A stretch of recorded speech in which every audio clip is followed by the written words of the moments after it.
Herätyssika! Herätyssika! Herätyssika! Herätyssika! Herätyssika!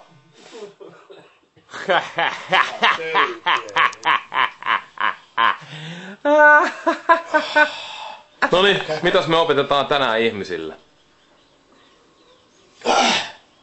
Mikä alkaa luennon aiheena? Luennon aiheena opi perusasiat.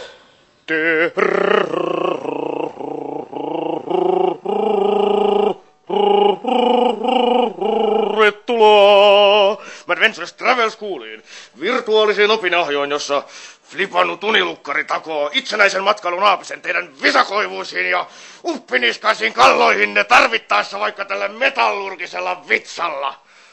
Te Impivaaran moukat, räkäpetterit ja vissaliisat. Luentosarjani aikana opitte, mitä Travellerin tulee päntätä, mitä blisata, mitä peljätä ja mitä kunnioittaa. Lisäksi saatte vastauksia esittämiinne kysymyksiin. Gaudeamus igitur,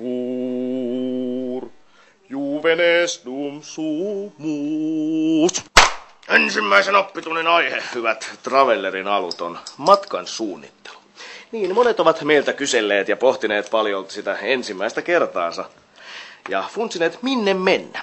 No, tähän on helppo neuvo. 1. Valitaan kohde, joka oikeasti kiehtoo ja kiinnostaa. Juuri sinä valitset sen kohteen, joka kiinnostaa kulttuurin ja tai aktiviteettien ja tai miljöön ja tai levytyksen kautta biletyksen kannalta. Mikä tahansa, mikä teitä oikeasti itseä kiinnostaa. Intuitiolla se valitaan. Te teette sen valinnan itse.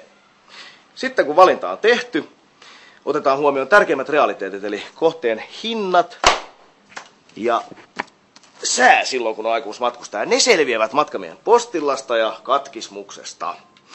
Kumpi näistä on parempi, Lonely Planet vai Rough Guide? Meistä oikeastaan voisi sanoa riippuu kohteesta. Itse olen tottunut käyttää tätä Lonely Planetia, mutta mikä tärkeintä, näistä selviää kaikki ne olennaiset. Eli fygyt, kestot, hollit ja muut. Mitä nyt tarvitseekaan. Nämä siis nyt seuraavaksi käskenkin teitä veistämään tai londimaan ja lukemaan huolella läpi. Sitten kun olette nämä päntänneet, voittekin hylätä kirjallisuuden ja ottaa taivaasta suuntaan, sillä parhaimmat mestat löytyvät aina viidakkorummun paukkeen säästyksellä taikka metskaamalla itse paikan päältä. Sitä ennen kuitenkin Leninin sanoin, lukekaa, lukekaa, lukekaa. Milonov! Mikä siellä nyt taas kiinnostaa? Käsi tänne, näyttä käsi, näyttä. No. Ai saatana, vittu! Sä oot oikeesti vittu rilli. Hiljaa, nyt ei opettajalle yhtään tuolla lailla. Ai saatana, sattuu oikeesti, vittu, brr. Ei ruveta opettajalle riehumaan siinä. Tiedoksi teille muillekin, että näpeille tulee, jos se opetusta seurata. Vittu toi sattuu, saatanas peli. Hiljaa! Lukekaa läksyt osoitteesta www.madventures.tv. Class dismissed.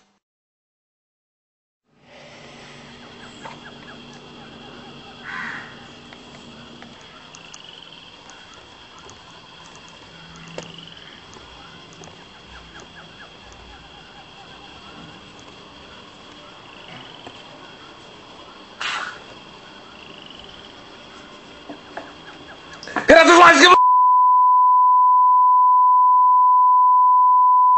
Herätyslaiskimus!